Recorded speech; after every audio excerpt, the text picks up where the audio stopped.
Já estamos de volta com o nosso Proseando nas Gerais, bem acompanhado aqui, o doutor Eli Penido, provedor da Santa Casa de Montes Claros. E eu sei que você deve estar até bravo comigo, está morrendo de curiosidade para saber como é que eram essas saídas quando vocês estavam as escapadinhas aí de noite fora do horário de trabalho. Realmente nós costumávamos, né, sair, não era muito frequente não, mas saíamos. E ele, de uma certa feita, me lançou essa questão, essa pergunta. E exatamente falou, você, jovem, né, tem uma função bem destacada, gerente de banco e tal, pressupõe-se que você tenha, né? Um bom partido. E eu ouvi, e aí ele me questionou, mas eu não vejo você namorando e tal. Eu então disse para ele que, não, que àquela altura, né, dado já o meu amadurecimento, já a minha função, etc, etc, eu, para namorar, eu iria namorar assim com um propósito, não é que fosse obrigado, mas já era com alguma característica, alguma qualificação que Pra pudesse me casar. Aí ele avivou, né, e quis saber o perfil, né? Como é que seria então? Que moça seria essa que atenderia naturalmente, esse propósito, né? Então a gente foi conversando e tal, e eu fui delineando.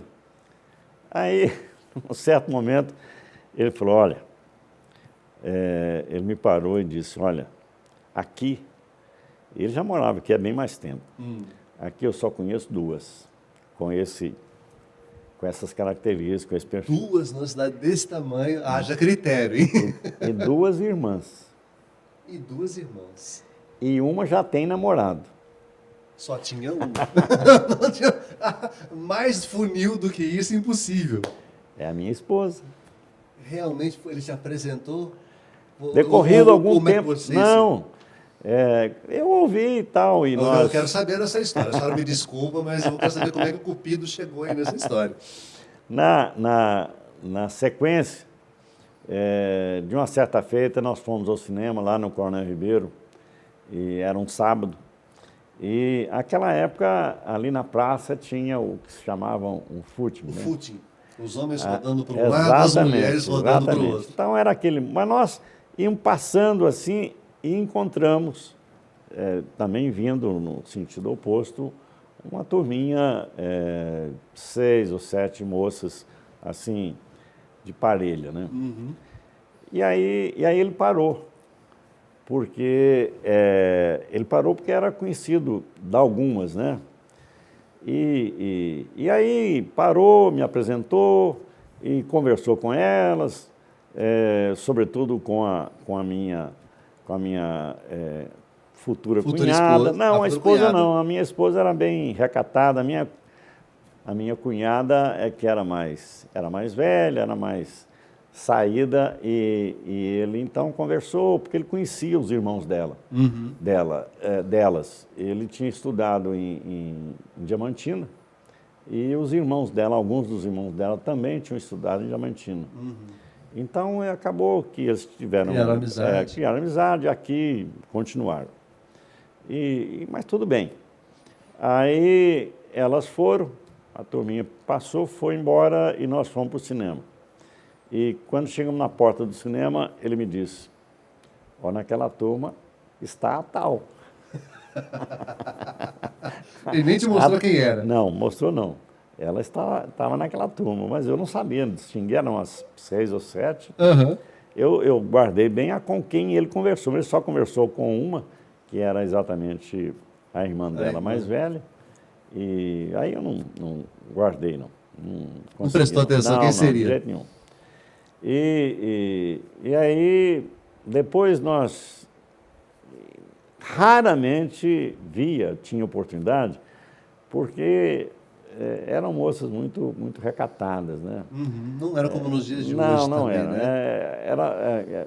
Os momentos eram muito raros de se encontrar. Eu fiquei muito eu conheci logo dois irmãos dela, um também era advogado, o Afonso Brant Uhum. e o Antônio Brant. Sim. E eles estudaram lá em Diamantina e tinha, né, esse relacionamento com esse meu amigo que chamava Aguinaldo. Sim. E me apresentou a eles, acabou que a gente foi se conhecendo e tal, e eu sempre, eu tinha realmente um interesse muito grande por fazenda. Gostava bem da área rural. Gostava, e por, né, conhecer, e conversar, e etc. E eis que eles me chamam para ir à fazenda deles, que era de todos os irmãos, Uhum. e é em Glaucilândia, Sim. e num domingo. A E deixa lá- estava dada. Mas eu não sabia, né? Aham. Eu fui, eu nem sabia que elas estariam lá, né? Uhum. Pois bem, lá cheguei, lá estavam, Foi as duas apresentado irmãs, né? finalmente. Aí a gente começou realmente a ter um conhecimento maior, né? Mas tudo muito recatado e tudo bem. Mas aí nos tornamos mais conhecidos, conversamos, etc, etc. Mas e daí para frente? E para namorar, e vai falar assim, eu quero casar com você. E para, pelo menos, namorar, né? Ela não se encontrava, não havia, o ambiente que a gente... Naquela época também era Vivia. muito raro e tal, mas eu ia ao clube, eu tomava clube, mas não havia, e etc, etc, etc. Aí eu me propus a ir à casa dela. Tomou coragem. Aí me propus, aí me apresentei. Foi lá e falou assim, vou me declarar. E Como é que ela... foi? Teve que pedir mão para pai? Não, pra mãe? não. Ela, na verdade, ela morava com os tios, porque eles perderam os pais, ainda crianças, Ainda né? jovens. Eles foram criados pelos tios. Uhum. E veja que eu tive que recorrer ao tio, né? Mas me apresentei e tal, e aí realmente tomou rumo, né? Quanto tempo desse finalmente dia de declaração até o casamento? 2 anos. 2 anos. Até que rápido para a época. Foi. Resultado: 4 filhas, avô de 7 netos e tem uma bisneta. Como é que é o vovô, o bivovô e o pai, Eli? Esse eu tenho como a minha maior graça, mas já são 8 netos. Já são 8. Tenho o pequeno que nasceu esse ano. Esse não estava na minha conta, tá vendo? Esse ano. Esse é o caçulinha que chegou no começo do ano. E é o Gabriel. O Gabriel. Eu diria que a minha família é a minha maior realização. 4 filhas, todas me deram e me dão muita alegria, muita satisfação, todas boas profissionais, casadas e com as suas famílias. Então, nós temos uma convivência familiar, embora 2 filhas moram em Belo Horizonte e 2 aqui. Eu, como vou muito a Belo Horizonte, eu tenho alguma frequência de vê-las, né? E de ir à casa delas, etc. Mas eu tenho uma satisfação, uma alegria enorme com a minha família por vários aspectos. Primeiro, por serem realmente pessoas de bem, que cuidam também dos seus filhos, das suas casas, com responsabilidade. Então, eu me sinto plenamente realizado. E os meus netinhos me fazem realmente... É uma alegria, né? Me fazem um vovô feliz. Né? E ainda tem a minha bisnetinha. Ainda tem a bisnetinha. Agora, falando ainda em família, existe uma família que acho que prestou tanta homenagem, inclusive, pela importância que o senhor tem e teve na criação dessa família, que é a família Cicobi, a família Credminas, que, para quem não sabe, o senhor Lipenido é praticamente um dos criadores dessa questão, desse sistema de cooperativismo de crédito, e responsável por tudo que a gente tem visto hoje crescendo no setor, tanto que foi homenageado em Belo Horizonte com uma placa com seu nome, dando nome à sede da Credminas em BH.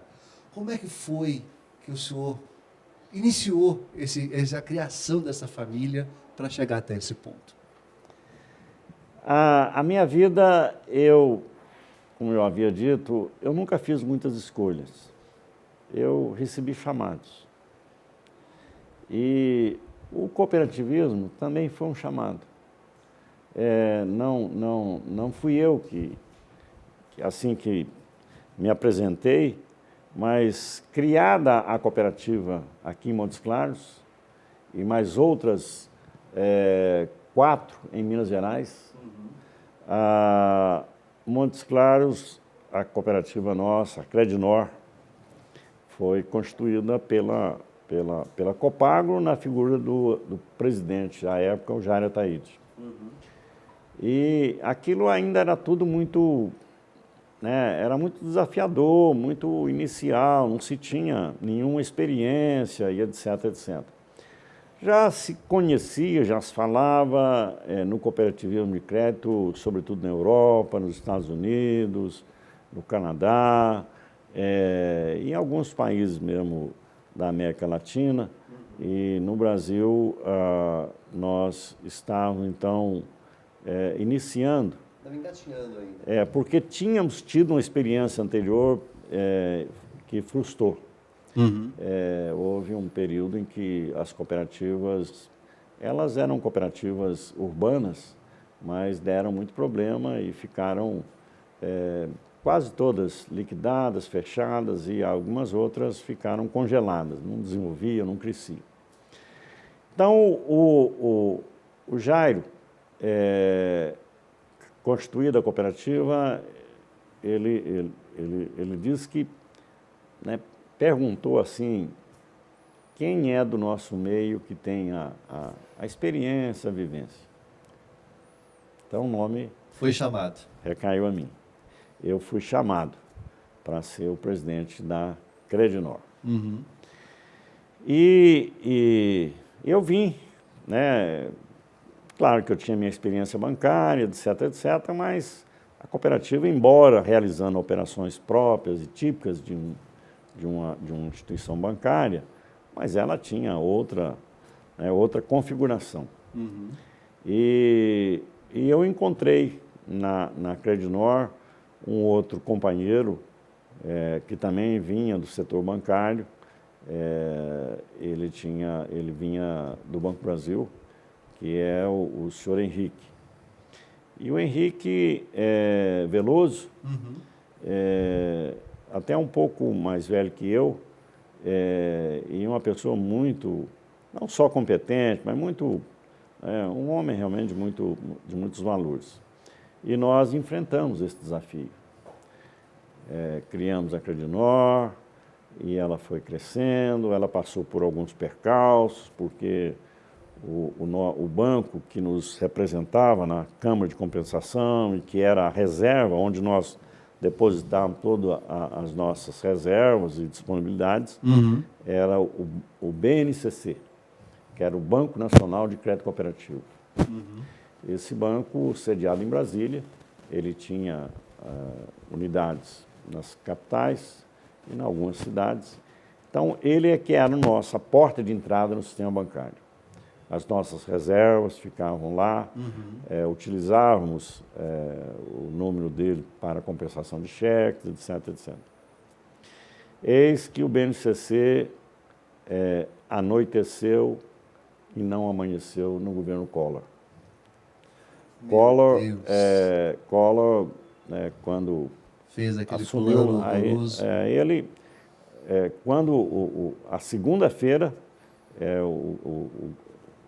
o antecessor de Collor, o Sarney, decretou feriado bancário uns 4 dias antes.